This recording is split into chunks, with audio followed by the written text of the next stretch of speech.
technology and teamwork, making the streets of Chicago safer. I'm Peter Carl, and this is Chicago Crimewatch.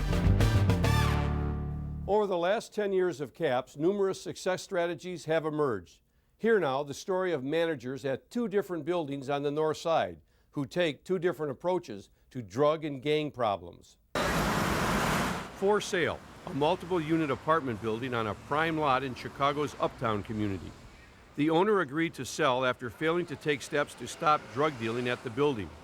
Simple steps of using written leases, simple steps of evicting the people that have already been arrested for sale of crack cocaine, simple steps of putting lights and putting locks on back doors or alarms on back doors. It would have cost them virtually nothing. Police and CAPS volunteers offered to work with the owner and manager to clean up the building. We talked about it, we brought it to the attention of the police, we asked management to come and talk to us at CAPS meetings and try and solve some of the problems, and it just didn't seem to get solved. We told the managers what they had to do in order to clean up the property, and the building inspectors went out, found a number of violations, and the bottom line was that the building owners did not cure the violations, did not make any effort to do any of the improvements that they had in fact said they would do. Problems at the building had a negative impact on other properties in the area. We have property that's kitty corner from that particular building, and in the last year or so it's been kind of hard for us to actually rent our apartments, because when we have prospective clients coming in and they're driving past or parking their car and they're looking directly across the street, well, that turns them off. I was scared to walk by it. Anytime, any of the day or night, there was something going on. I personally have avoided walking past this building for well over a year now, and I think that seems kind of ridiculous in my own community. Eventually, the owner was called into court under the Gang and Drug House Ordinance. And as a court advocate, I was notified that they were going to appear in court, and would I be able to participate? So of course, it's in my neighborhood, I had to show up. When the community appeared and the building owner did not feel able to make any of the changes, he actually agreed to sell the building at the very first hearing.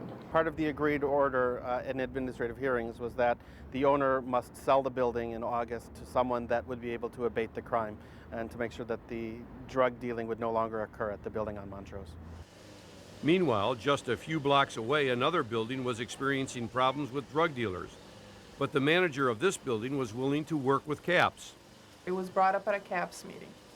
And so CAPS contacted me, concerned about what was going on. And I was delighted. We started meeting and working together. And they referred me to several sources. And we sat down and planned a strategy. We asked her to identify the tenants who were involved in criminal activity and other subjects who used the building. Martha Neme was told how she could research criminal backgrounds on her tenants. I was able to go to the Daily Center and take the time to look up certain individuals that we had suspicions on, or certain individuals that had been arrested, look up their records, and then go for an eviction.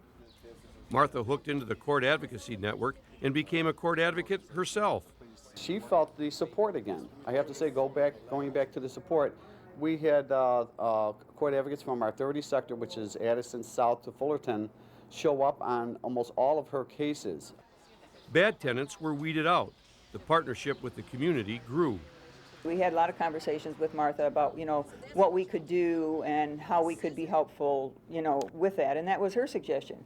Call me when you see things going on. She gave us a number to security to be able to talk directly to security and not just leave a message. There's a new security service in place, so Martha has been able to extend her policies. They're applied consistently. It doesn't matter whether it's after hours or during the day. You know what to expect. We're very pleased with 920 Lakeside because the management team and the owner treats the building as if they live there themselves. The building is now host to a variety of CAPS-sponsored events. We implemented CAPS events at the building. We had a senior health fair. We had a police team movie night. They're very involved, and any activity that is community-based, they pass on to us. So we've been able to extend that onto our residents, and I think that there is a better sense of the police department from those activities. Residents and neighbors are thrilled with the changes at the building. Drug dealers and gang members know to stay away. Now, it's not permitted on Lakeside, and you hear that language from the kids in the neighborhood. Not on Lakeside. I don't see any traffic anymore. It's clean. The police officers are telling me that there is really no gang activity here. There's a lesson to be learned from these two buildings in Uptown.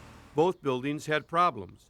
Managers at both were offered help through CAPS, but only one manager accepted help and accepted responsibility.